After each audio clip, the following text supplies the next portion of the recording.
The following program presents principles designed to promote good health and is not intended to take the place of personalised professional care. The opinions and ideas expressed are those of the speakers. Viewers are encouraged to draw their own conclusions about the information presented. Welcome to Healthy Living. I'm your host, Margot Marshall. I once asked a group why it's important to know sources of omega-3 other than fish. One gentleman responded, "I might not catch any fish." And another said, "I don't like fish." The answer I was actually looking for was there aren't enough fish to supply omega-3 for 7 billion people. Today, we're going to discuss the downside of sourcing omega-3 from fish.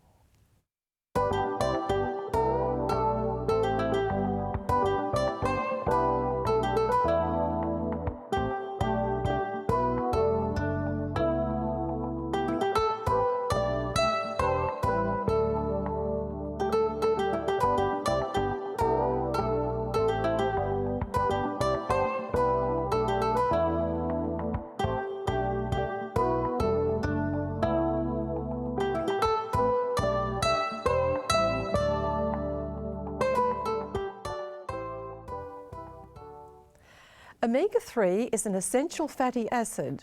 Our bodies can't make it. My guest today is Dr. Eddie Ramirez.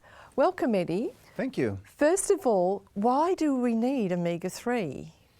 As the name says so, this is an essential oil. In other words, you need to have it in your diet for the body functions to work properly. Your brain depends on it, and many of your cells depend on it.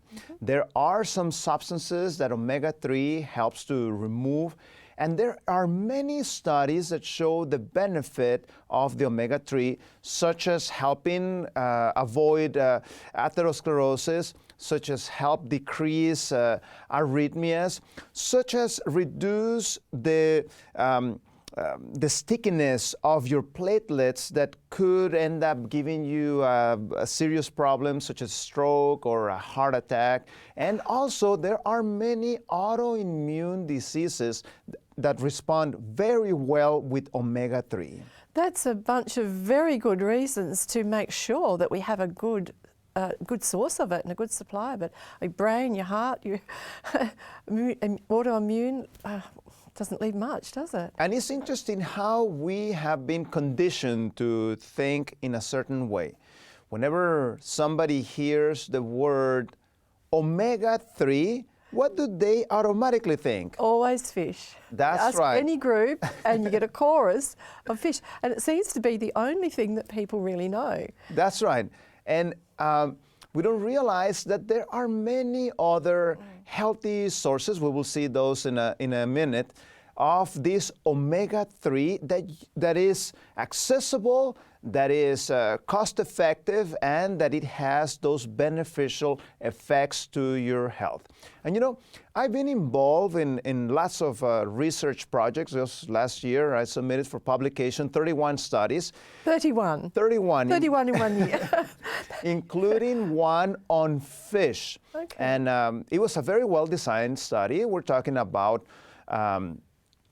5,600 people in this study, so it's a nice big sample. There were people from all over the world, including many from New Zealand and Australia. Oh, okay, you had some Australians in your study. That's right. That's also, yeah.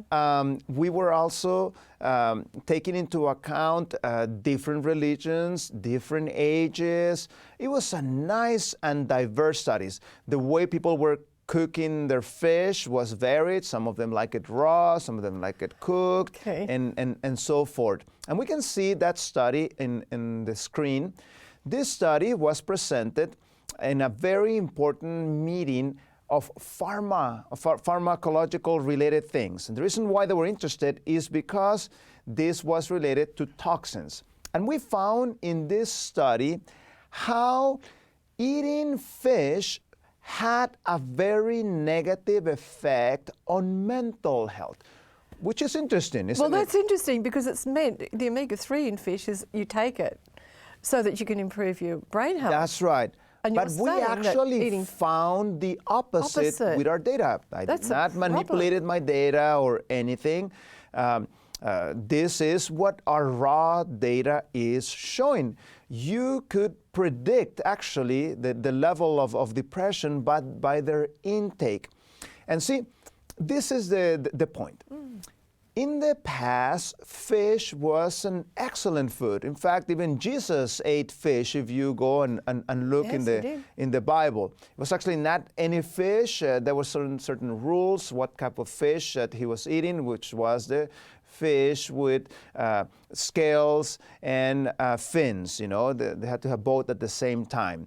So the problem of today's society is that we have polluted our oceans, our rivers. There was an expert on pollution that we were talking with a few years ago, and he was telling us that in the past you could actually find mercury-free fish in the rural waters of Canada and in the oceans near Alaska. But he told us, you know, now today, even that fish has been polluted with the mercury. And we still actually don't understand the exact mechanism. How is that happening?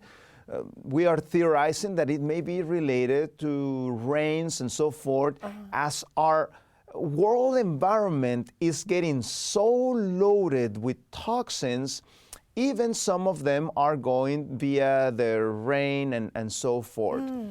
And what happened is that these toxins start to accumulate. And see, with mercury, this is something serious. Oh, yes. Because things get accumulated, and especially in your nervous system.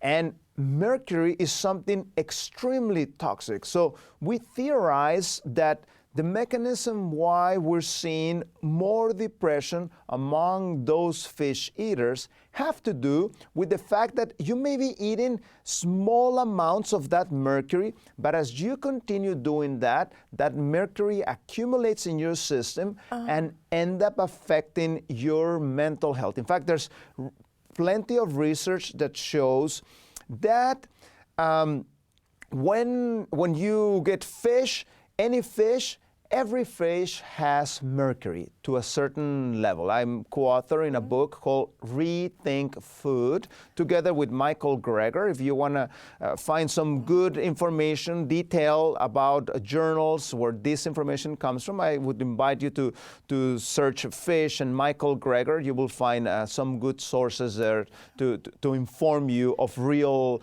causes of the problem. You do medical practice, you do research, you write books, and you're doing even more than that. I just don't know how you ever fit it all in, but we are very privileged to actually have you talking to us about this, and I'm very pleased that we can actually understand, because fish is actually promoted, you know, because of omega-3, but it always does come with a warning, no more than twice a week, and that's a concern in itself, and it should be a bit of a red light to people, shouldn't it? That's right. There are some pregnant women should not have it. That's why there's some international guidelines that show that pregnant women, children, small children. So if it affects them, it will also affect you. Would have to, yes. And there is something in ecology that is called biomagnification. Biomagnification is how we describe the phenomena of how toxins increase as they move up on the food chain. Right. Not actually too far from where I live in Northern California, they had a study in which they documented this biomagnification. And we're going to see that study on screen. In this study, they were studying a toxin called DDT. It's something very similar to DDT. If you notice, in the lake water, there was only 0.02 parts per million. Okay. It is so small, that amount, that any international body will tell you that's acceptable, you can drink that water. But the microscopic vegetables that live in the plant that are called phytoplankton, those have 5 parts per million. That's quite a big jump, actually, isn't it? That's right. From 0.02 to 5. Yeah. Still, that 5 is parts per million. So still is very small within acceptable range. But the worrisome part was those vegetarian fish that ate those microscopic vegetables. Those had between 40 and 300. And then you jump to the carnivorous fish, which are the ones eating those vegetarian fishes, which had up to 2,500 parts per million. Tremendous levels of this DDD. Now, I just need you to use your imagination and imagine now the humans that eat those carnivorous fish, they're going to have even higher levels. That's why this is something serious, because... Have they ever done a test to see how many parts per million humans have? Not on the DDD. Not on that. Interesting. That would be very interesting to know, but this is something serious because these toxins have serious effects, such as affecting the growth of a baby. If you expose a baby to many of these toxins, you could actually end up with something serious, such as malformation in the baby. So that's why I would encourage every pregnant woman, especially, as far as possible from fish as you can, because those toxins are there. And as you get exposed to that, many times this accumulates in your body and can have some negative consequences. So each time you take in any mercury in any form, does it ever leave your body, or does it just keep accumulating? You need special interventions to help them get out of the body. So no, it just keeps on accumulating. The body does release a little bit of it, but most of it can continue to accumulate in your body. Now, omega-3 has been so well researched that that we know very well that it helps for many things. There's no question about that. But one of the issues that has come out is the reality of the situation that omega-3 oil is very contaminated with all these toxins. See, it's not just the mercury. There are PCBs, so we'll mention that briefly in a minute, and many other toxins that get accumulated when you concentrate the fish oil.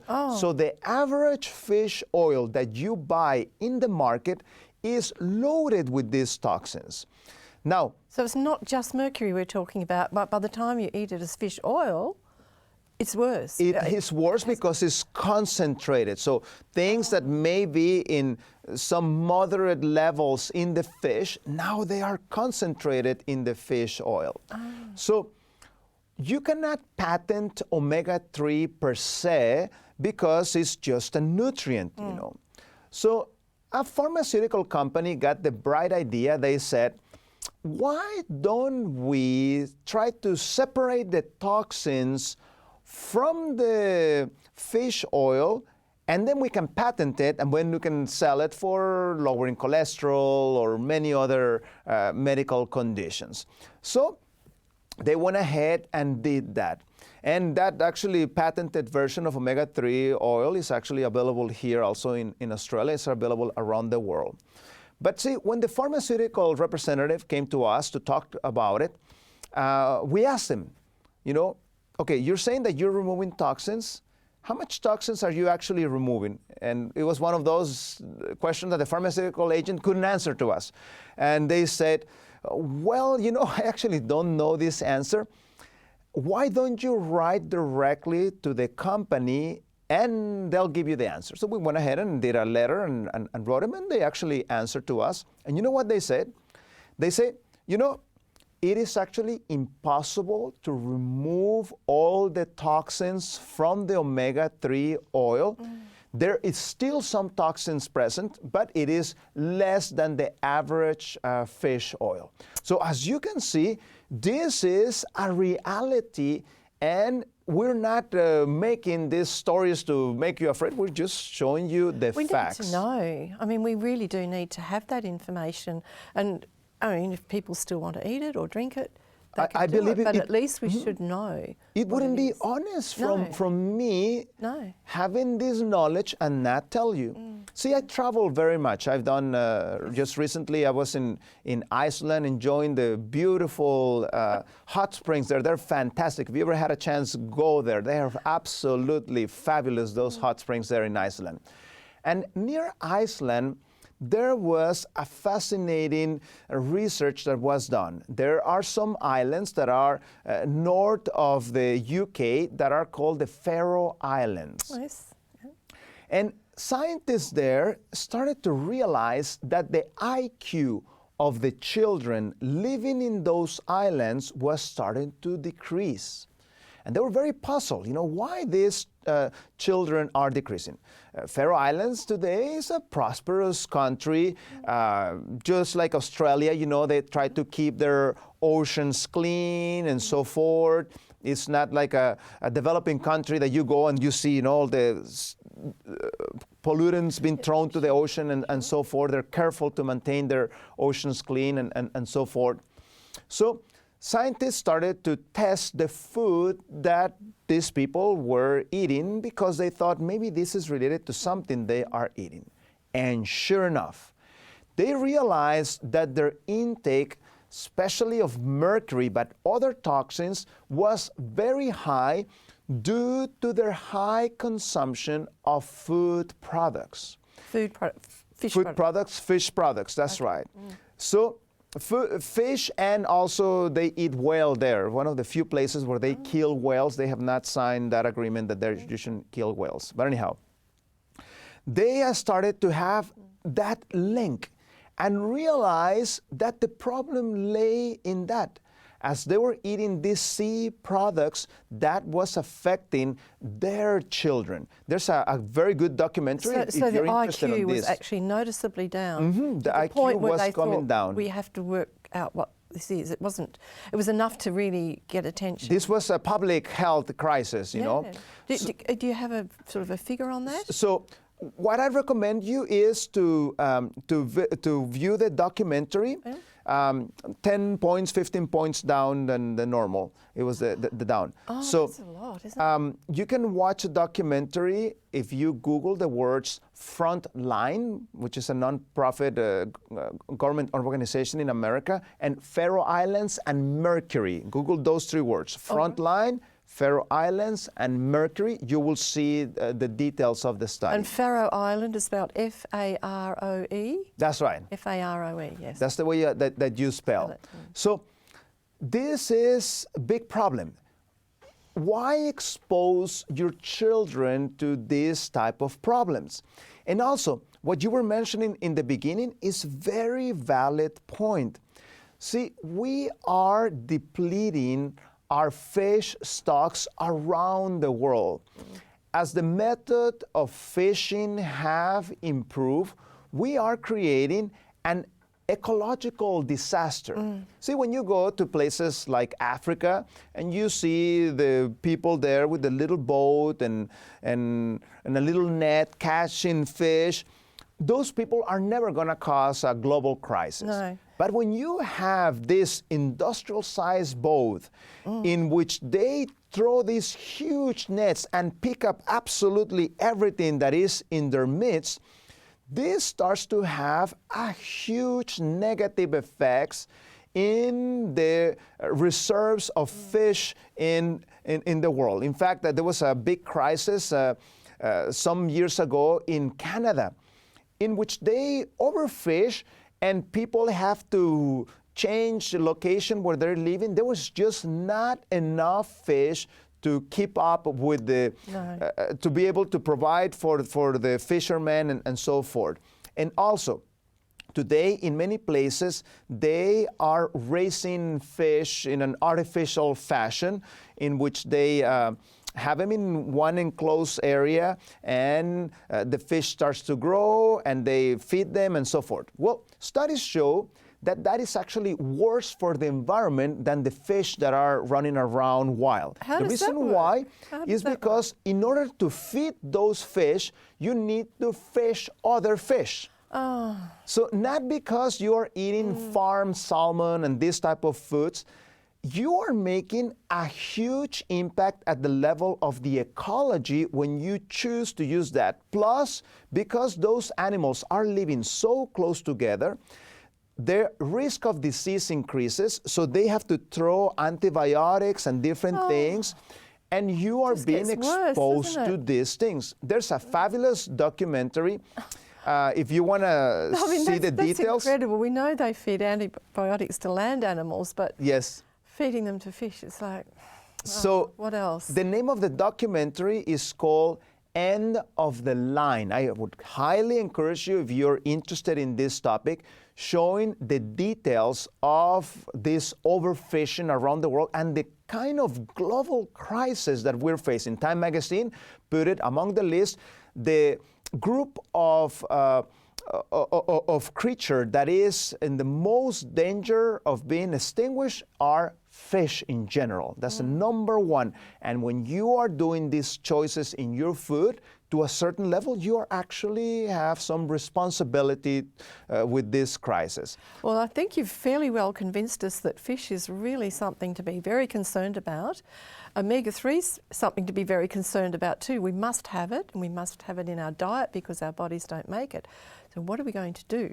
Where will we find a good source of omega-3? So we have good sources of omega-3 in the vegetable source. So let's see the graphic that we have on screen about the sources of plant-based omega-3. If you notice, flaxseed or linseed, which that's where you get actually the name omega-3, has tremendous levels of omega-3. So does chia, walnuts, wheat germ, and even spinach and almonds have certain levels of omega-3. Well, that's quite a spread really, isn't it? It's not just one or two things, although some are obviously richer sources, but the greens, while they're not a high source, we're meant to be having lots of them. That's right. And So, green soybeans also, when it's yes. mature, doesn't have it, but when it's green, you have that omega-3. So what I encourage my patients is that you need to make sure, especially if you're on a plant-based diet, you need to make sure that you are supplying enough omega-3 in your diet. So purposely, you need to add these foods in your daily intake. So make sure that you are eating that flaxseed. You need to grind it. You're not a cow so that you can just eat it whole. It won't make you any benefit. You need to grind it, and you can add it on your cereal in the morning, to your food that you're cooking, to your salads. And as you notice, many nuts are also very rich in these omega-3s. So the nuts again were the walnuts, and I think, did you say almonds had some? Yes, almond has some, not so much, but the almonds tend to be more of a rich type of food. And the chia, and so that's lovely. You can do some lovely things with chia. I've That's right. made And a dessert with that. just don't eat just one, try to use rotation. Yes. And the second food, chia. Actually, there's a state in Mexico named after chia. It's called Chiapas. Okay. That's how important that state is. And then we have another graphic that clearly shows another of the disadvantage that you have when you are eating fish oil. The next graphic, what we are seeing, in the vertical axis, we're seeing cholesterol. And we're comparing the different levels of cholesterol among fish oil made out of different fish and how much cholesterol we would eat if we were to partake of 100 grams of beef. So you can see that eating a T-bone steak will actually give you about 79 milligrams of cholesterol. Now compare that to herring oil, much more higher, salmon oil, sardine oil, cod liver oil. Eddie, we're just talking about 3 teaspoons of the oils, not a large quantity like the steak.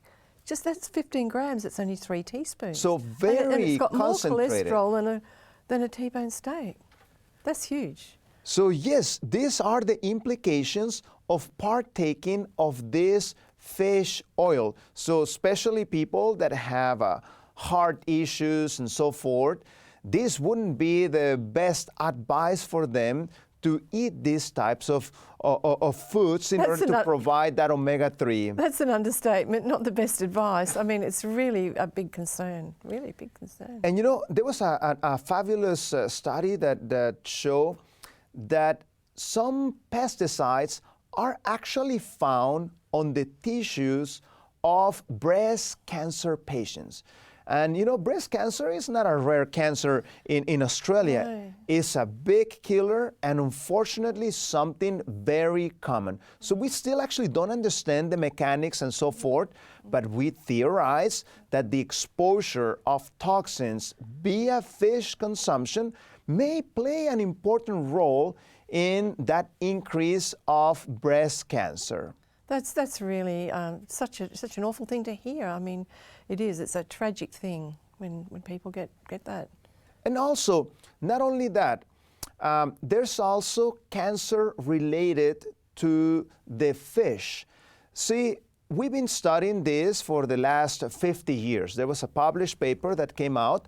They compare in the waters of Michigan the change in the health of fish in a 50-year range. And what they found, they were studying a particular fish there called the bullhead. It's a very common fish there.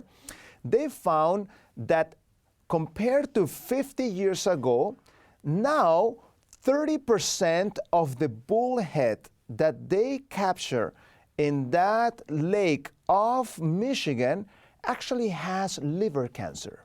Oh. And we theorize that this could possibly come due to the exposure of those toxins that are in his flesh.